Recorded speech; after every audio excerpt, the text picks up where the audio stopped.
Olá, amados, que Deus te abençoe em nome do Senhor Jesus. Seja bem-vindo aqui a mais um vídeo do canal No Alvo. Antes de irmos pro vídeo, não se esqueça, deixa o joinha, compartilhe, comenta e se inscreve no canal. Isso é muito importante e ajuda a palavra de Deus chegar a mais pessoas. Também compartilhe esse vídeo no grupo aí dos amigos, dos irmãos da igreja, da oração, da família. Faz isso que com certeza você vai ser uma flecha aí nas mãos do Senhor, abençoando mais vidas. Deus abençoe, um forte abraço e bora!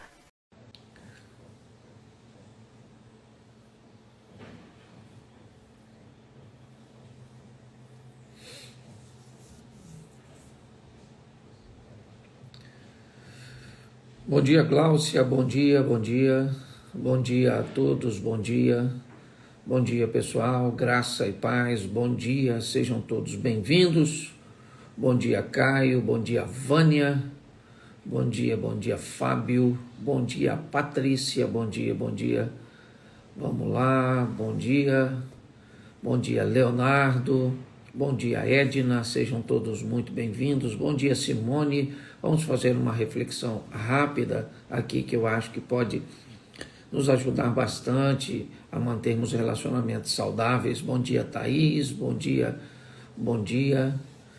Angélica, bom dia a todos, ok? Bom dia, uma reflexão rapidinha de 10, 15 minutinhos, ok? E você vai voltar às suas atividades aí, tá certo? Bom dia. Nosso tema é relacionamentos.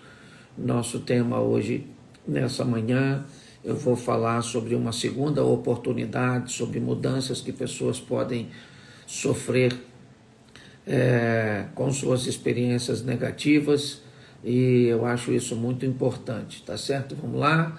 Vambora. Vamos deixar bater 2.500 pessoas e aí a gente começa a nossa live aí. Enquanto isso, bom dia a todos. Bom dia, Kátia. Bom dia, isso aí, batemos. Pegue seu papel, sua caneta e vamos aí fazer uma reflexão sobre relacionamentos, ok? Então, hoje eu quero começar, né? Minha proposta hoje é conversar com vocês sobre o quarto filho de Jacó. Seu nome Judá, ele é filho de Lia, né, ou de Leia, não sei como é que está a sua tradução. Ele é o quarto filho de Jacó com Lia, né? O filho mais velho é Ruben, depois vem Simeão, depois vem Levi e o quarto é Judá, tá certo? O tempo se desenrola e dessa família também nasce José. José causa um grande problema para toda a família, porque ele é o filho mais esperado daquela família, que é o filho de Raquel com Jacó, tá certo? Quando José nasce, ele se torna, na verdade, o centro das atenções de Raquel, que tem agora seu filho legítimo, sua vergonha, né? Ela foi amenizada ou foi extirpada, e agora a concentração está toda nesse garoto. Isso causa problemas para muita gente ali ao redor, inclusive Judá, tá certo? É muito importante nós entendermos que pessoas normalmente não tomam decisões sem base em dores, em emoções, em alegrias. Por isso a Bíblia nos ensina a termos governo de dia, com um sol para governar o tempo bom, e temos governo de noite, uma lua para governar os tempos ruins. Sejam bons ou ruins, é muito importante que nós tenhamos sempre o máximo possível de governo de nossas emoções, quer nos momentos alegres, para não fazermos besteiras, nos momentos de sucesso.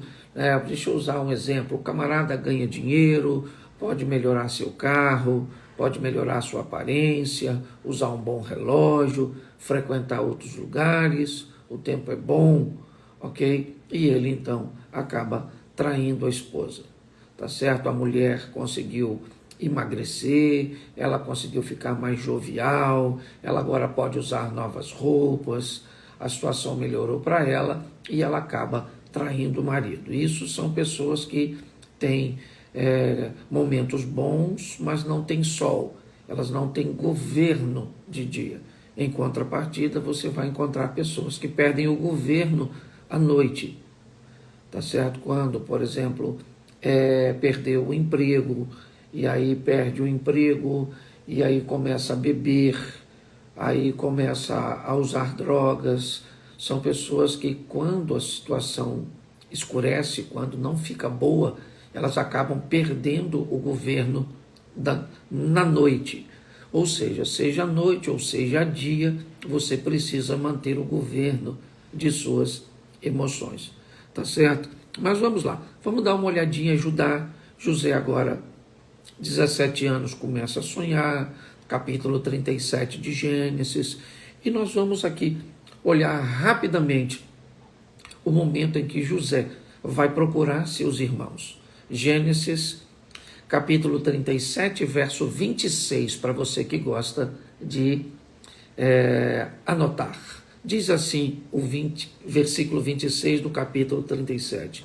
Então Judá disse a seus irmãos: que proveito haverá que matemos, a nosso irmão e escondamos seu sangue? Preste atenção. Uma caravana de ismaelitas está passando. José está numa cisterna, está num buraco. Rúben havia se ausentado dos irmãos um pouquinho, havia se afastado. E nesse momento, Judá vai encabeçar a venda de José. É ele que diz que é melhor não matá-lo, mas também é muito melhor não continuar com ele por perto, por todas as dores que José causa, principalmente a Lia, a mãe de Judá.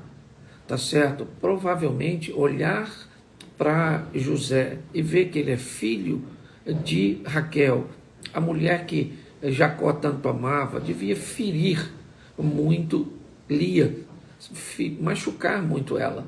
Então, na verdade, o que Judá está fazendo é tentando proteger sua mãe, tentando proteger seus irmãos, tentando proteger uma comunidade que não sabe lidar, certo, com alguém como José, ok? Esse é o grande desafio. Então, ele encabeça a venda.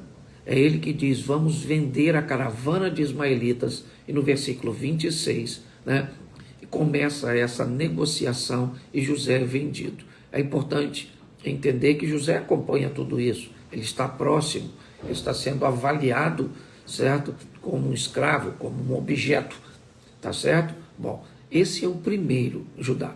Eu imagino como José não saiu dali ferido com seu irmão, como ele não saiu magoado com seu irmão, achando que seu irmão era um crápula e que ele era alguém que não cabia na sua vida, que ele era um monstro.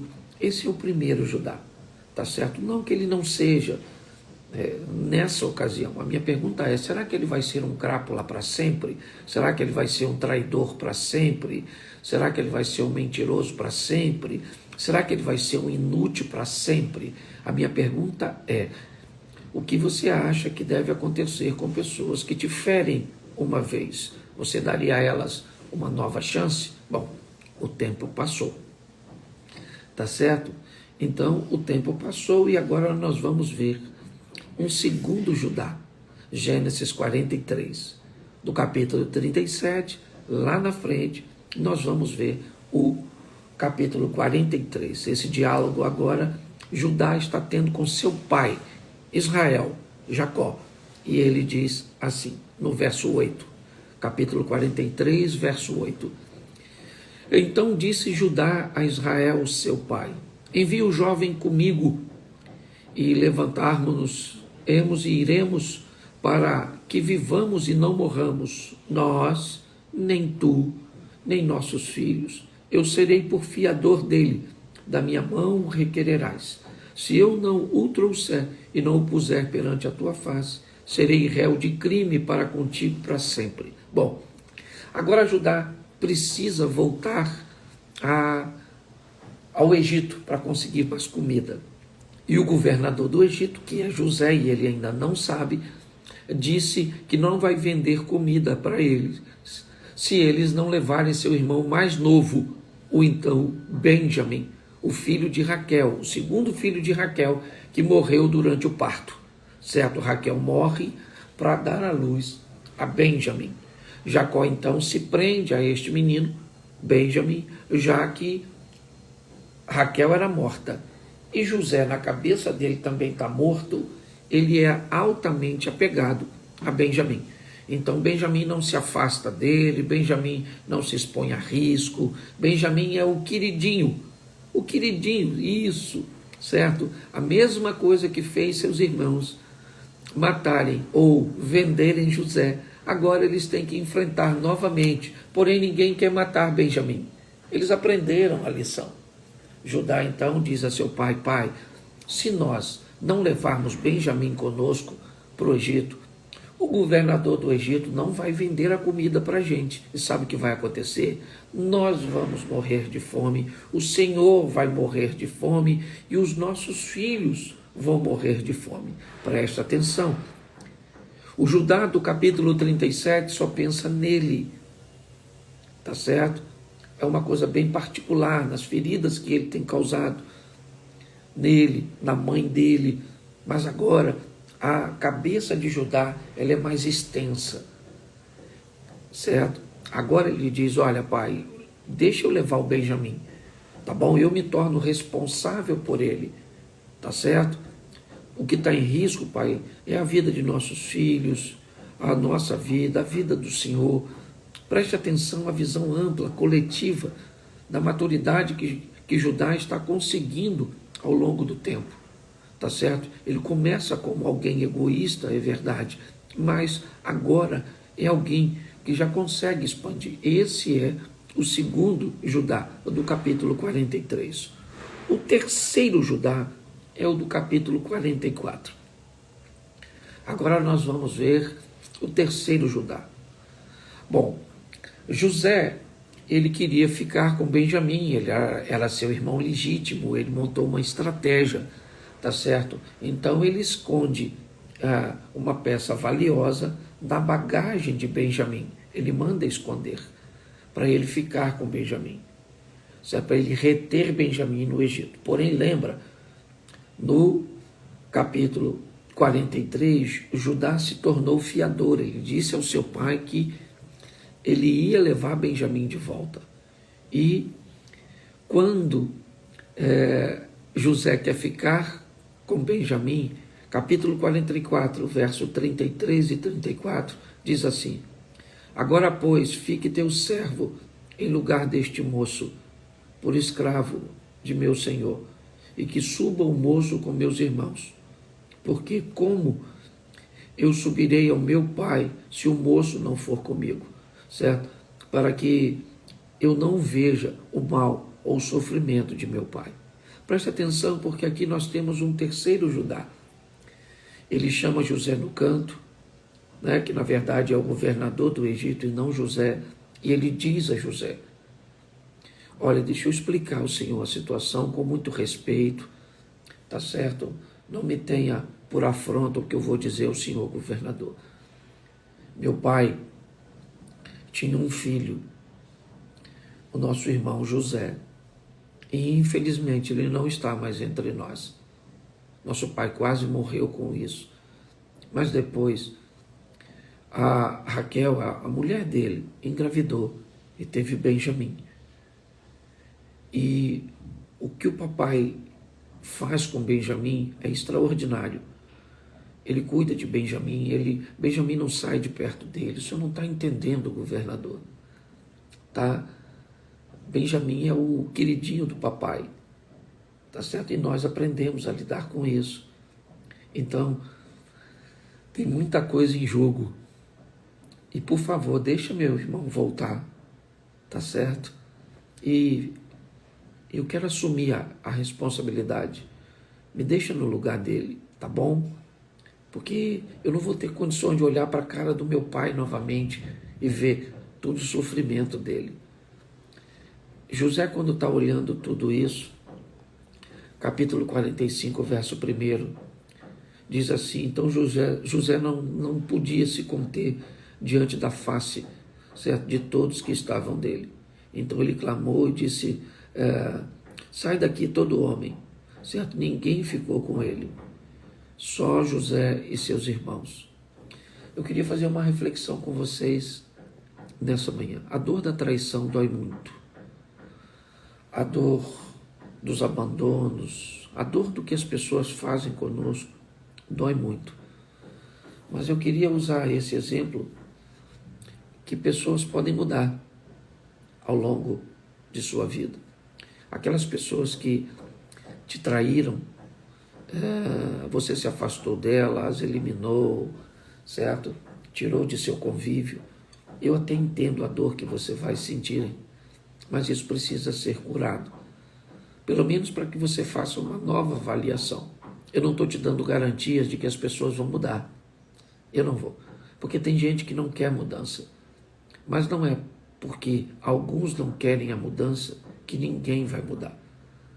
Eu acho que pessoas precisam receber, primeiro, uma chance de uma nova avaliação. Segundo, se essa avaliação for positiva, você deve dar a essa pessoa uma nova chance. Seu marido, às vezes, pode necessitar de uma nova chance. Sua esposa pode necessitar de uma nova chance. Seus pais podem necessitar de uma nova chance. Seus irmãos podem necessitar de uma nova chance. Seu amigo, seu vizinho, certo? Seu colaborador, seu patrão, seja ele quem for, seu pastor, sua ovelha. Cuidado para não dar às pessoas apenas uma chance. E se elas falharem nessa única chance, você não conseguir mais criar um ambiente de reabilitação. É lógico que, entenda bem o que eu estou lhe dizendo, se você deu uma nova chance para a pessoa e ela mostrou que não há mudança nenhuma, certo? Você deve realmente posicioná-la em uma distância segura. Eu entendo isso. Não estou pedindo para você, acho tolice você conviver com a mesma intensidade com pessoas que não querem mudar. Eu acho isso bem tolo. Acho também extremamente tolo jogar fora pessoas, tá certo? Mas eu acho que você pode reposicioná-las, colocá-las a uma distância segura, onde você pode, né, encontrar com ela, né, com uma frequência maior ou menor, tá certo? Perdão. Mas eu vou lhe dizer, enquanto você não suportar pessoas que te fizeram mal, essas pessoas que te fizeram mal e te tornaram mal, elas não são suas inimigas, elas não são seus adversários, eles são seus mestres, eles são seus discípulos ou seus discipuladores. Você foi tão ferido por alguém mal que ficou mal também, tá certo? Então não permita que isso aconteça com você. Descubra que pessoas podem ser como Judá ou não, mas cabe a você avaliá-las, tá bom? Alguém quer fazer uma pergunta? Essa live vai ficar gravada, tá bom? Vamos lá, se você quiser fazer uma pergunta, diga eu quero, eu abro aqui, tá certo? 9h30 encerra a nossa live. Vamos lá, diga aí, eu quero. Se você disser eu quero, eu te chamo, você faz uma pergunta sobre o nosso tema, tá joia? Vamos lá, vamos lá, vamos lá. Eu quero, é a Alana Justino. Isso, Alana. Tem muita gente aí querendo entrar, tá joia? Vamos lá, fique aí, não vai embora não. Daqui a 8 minutos a gente termina. E a dúvida de um pode ser a dúvida de muitos que não têm coragem de perguntar.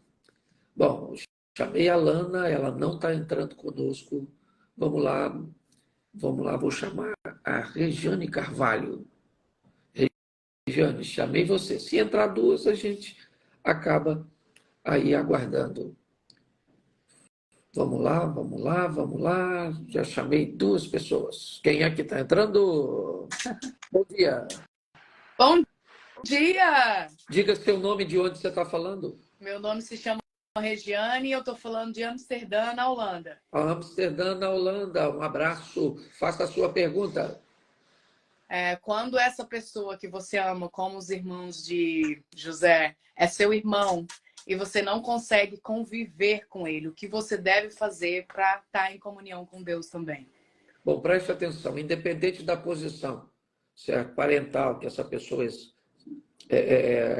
tenha contigo, certo? Isso não define a educação dela, o posicionamento dela, a afinidade dela. A Bíblia nos diz, por exemplo, que há amigos mais chegados que irmãos, o que pode ser que alguns irmãos não tenham tanta afinidade assim conosco, por causa de seus posicionamentos, posturas e afinidades. Tá certo? Por se tratar de alguém da família, nós temos que ter um pouco mais de cuidado quando vamos lidar com essas pessoas. Tá certo? Mas ainda assim, eu acho que se você verificou, e às vezes a sua posição socioeconômica, a sua posição de princípios e valores não é a mesma de seus irmãos, ou de sua sogra, ou de sua mãe, ou de qualquer outra pessoa, certo? Você precisa estabelecer em você uma distância segura. É só isso. E não se sentir culpada por isso. Entendeu?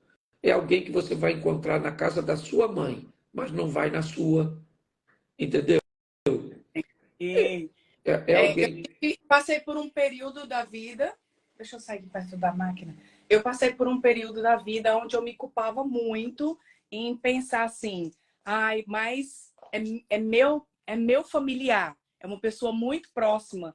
O Senhor fala que a gente deve amar a todos. E passei por um tempo de culpa. Ah, mas eu não vou deixar de estar no convívio, porque é uma pessoa do meu sangue, é uma pessoa, meu parente muito próximo.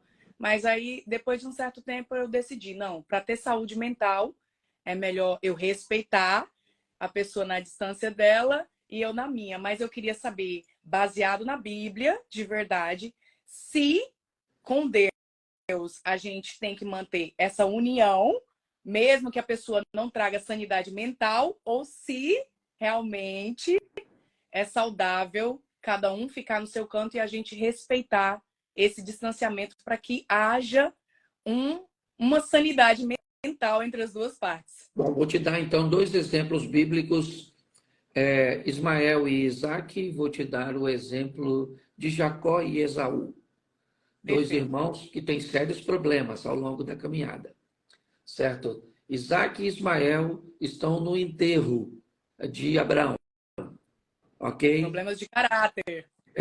Eles estão no enterro de Abraão, sepultando seu pai, ali eles estão juntos, não são mais inimigos, mas depois cada um vai viver sua vida, tá certo? Jacó e Esaú, eles se resolvem, abraçam, se beijam, tipo, você me perdoa, eu te traí, tá certo, tá tudo tranquilo, mas um vai para um lado e outro vai para o outro. O importante é o seguinte, é não ter resíduo no coração, certo? Então, quando você não tem, libera a pessoa, tá certo?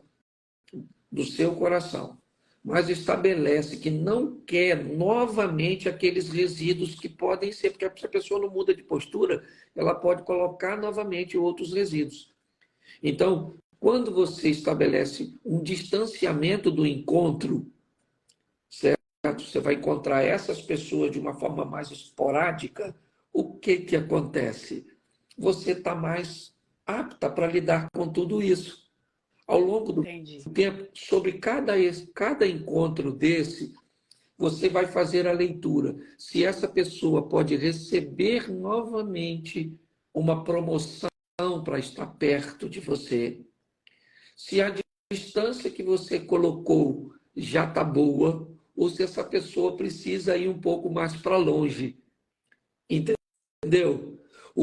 Quando você faz isso com uma pessoa, primeiro, você manda uma mensagem para todos os outros que convivem contigo. Se você não me respeitar, eu faço com você o mesmo que eu fiz com ele. Perfeito. A mesma dica do psiquiatra. Entendeu? É assim que funciona. Porque as pessoas vão te respeitar na medida que você se respeita. Tem um texto bíblico que ele diz assim, havia um discípulo que Jesus mais amava. Você já ouviu falar disso? Tá. Esse discípulo é intitulado por João. João era o discípulo que Jesus mais amava. Só que quem escreveu isso foi João. Ele mesmo titulou. Ou seja, como é que nós vemos João? Como João se via. Como é que as pessoas vão te respeitar? Como você se respeita. Como você mesmo se vê no autoimagem. Exatamente. Entendeu? Então, você tem que amar a todos, mas não precisa gostar de todos na mesma intensidade, porque gosto tem a ver com prova. Você provou com o relacionamento e descobriu que não dá para gostar. Tá certo? Espero ter ajudado. Um abraço. Muito obrigada. De nada. Tchau, tchau. Tudo de bom aí. Bom, veio gente. Pergunta legal, resposta legal. Tá joia? Eu vou fazer só mais uma. Deixa eu trocar de lugar aqui, porque eu estou pegando aqui. Isso, ela já saiu. Deixa eu só fazer uma troca de posicionamento aqui para dar margem aqui ao café. Pode vir, querida. Vamos lá, mais uma pergunta e eu encerro. Diga aí, eu quero. Pedro. Vamos lá, Pedro. Vou ver se o Pedro entra conosco e eu termino aqui, porque já estourou os meus 30 minutos. Bom dia. Estou sem áudio. Estou me ouvindo? Agora sim, agora sim. Bom dia, Diga pastor. seu nome, de onde você está falando. Pedro, Brasília. Brasília. Faça a sua pergunta, Pedro. Minha pergunta é bem pertinente, assim. Acho que engloba todos que estão aqui assistindo também, uma questão muito importante da vida cristã, que é como ter um relacionamento com Deus, uma comunhão significativa. Então, você quer saber como se relacionar com Deus? Isso. Bom, vamos lá. Relacionamentos são estabelecidos normalmente por afinidade. Certo. Ou por paixão. Tá certo? Ou você tem desejos que são desejos, vamos dizer, sexuais, que te aproximam, tá? Esse desejo de paixão. Ou você tem desejos de afinidade. São pessoas que você vai ter afinidades com ela. É assim que funciona. Ok? Porém, com Deus é um pouquinho mais complexo. Porque Deus você não vai precisar de tantas afinidades assim quando o assunto são seus princípios, ou os princípios de Deus. Certo. Eu quero viver com Deus, então eu preciso me encaixar nos princípios dele. E aí, para andar com Deus, nós vamos ter algum problema. Por quê? Porque se escolhemos pessoas por afinidades, a Bíblia diz, os meus caminhos não são os seus caminhos. Os meus pensamentos não são os vossos pensamentos. Eu não vejo como você vê. Se Deus pensa diferente de nós, anda por caminhos diferentes de nós, certo? E vê as coisas diferentes de nós, alguém vai ter que mudar. Entendi. E esse alguém somos nós. Sim. Tá certo? Então, o primeiro princípio desse relacionamento é: ninguém consegue relacionamento íntimo com Deus de forma repentina. Como disse o apóstolo Paulo, eu vou matando minha carne, eu vou crescendo. Por isso que o profeta diz: conhecei e prossegui em conhecer ao Senhor. Eu tenho 32 anos de casado. E mesmo depois de 32 anos convivendo com a mesma mulher todos os dias, eu de vez em quando ainda descubro algumas coisas novas a respeito dela, porque eu prossigo conhecendo. Então, a melhor maneira de se relacionar com Deus, primeiro, é entendendo que você não sai de pecador para um nível de santidade evoluído em uma semana, 2, um mês ou 2. Você vai precisar ir gradativamente, certo? Colocando o poder de Deus através de oração, leitura bíblica, mudanças de relacionamento com pessoas, tá certo? Meditações, tudo isso vai entrando em você e você vai abrindo mão dos palavrões, abrindo mão de determinadas coisas que te afastavam de Deus. Por quê? Porque Deus nos mostra a luz, o mal nos mostra as trevas. Quando eu melhoro minha relação com Deus, é quando eu permito que a luz que Deus me oferece, elas vão jogando as trevas para longe. É como se a cada dia eu colocasse um postezinho dentro da minha vida, numa distância um pouquinho maior daquele que eu coloquei anteriormente. Eu coloquei um poste aqui e ele me oferece luz até 10 metros de distância dele, mas depois dos 10 continua trevas. Então você, Pedro, para mudar, você não consegue mudar tudo de uma vez. Você vai instalando, certo, luzes ao longo do seu relacionamento com Deus, e aí o Pedro vai ficando mais santo, o Pedro vai ficando mais controlado, o Pedro vai ficando mais assertivo, o Pedro vai ficando mais sensível à voz do Espírito Santo. É mais ou menos isso, Pedro. Espero ter ajudado. Amém, pastor. Obrigado, viu? Tudo de bom para você, viu? Um grande abraço, boa pergunta. Aliás, as duas perguntas foram fantásticas. Perguntas inteligentes, as respostas ficam mais fáceis, na verdade, tá bom? Um grande abraço, fique com Deus, tá certo? Também. Até amanhã. Abraço a todos, graça e paz.